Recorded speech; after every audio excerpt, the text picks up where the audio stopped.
O efeito de terrorismo em Gaza. Esse é o território de Gaza, uma região fechada, em que a população é restringida a diversos bens de consumo. As fronteiras são vigiadas, e assim a população possui uma vida de restrições.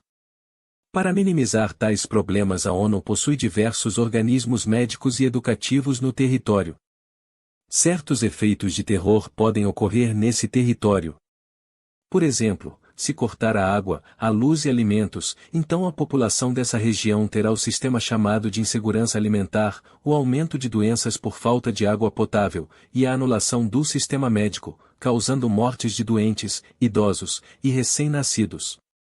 Se eu acrescentar o bombardeio em território de moradias civis, eu estaria gerando um terror sobre a insegurança da vida.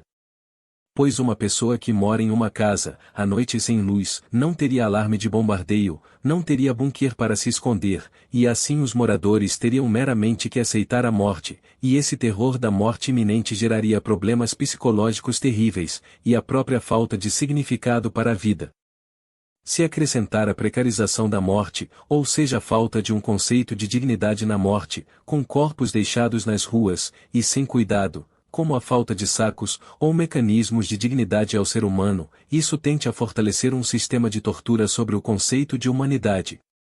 E agora imagine que eu deixe passar água no sul dessa região, forçando a pessoa do norte a ir à busca de água, e assim ser tratados como meros animais, e de fato nem animais deveriam ser tratados assim.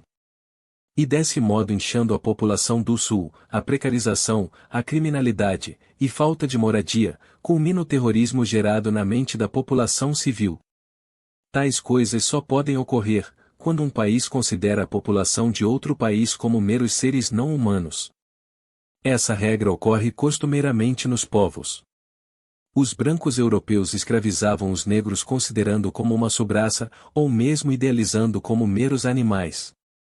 Os católicos consideravam os outros povos com outras religiões como servos do demônio, e a morte destes era considerada louvável. Tais coisas também aconteceram com o idealismo da raça ariana. A desvalorização de populações estrangeiras ocorre por exemplo com a destruição de Hiroshima e Nagasaki, em que a vida humana civil desse país é desconsiderado completamente como seres humanos, e contado simplesmente como objetos para conseguir os objetivos de quem lança a bomba atômica. Assim, basicamente o tratamento desumano da população de Gaza só é possível mediante a desvalorização da vida humana de pessoas estrangeiras, rebaixando os seres humanos a características de meros animais, ou até menos do que isso.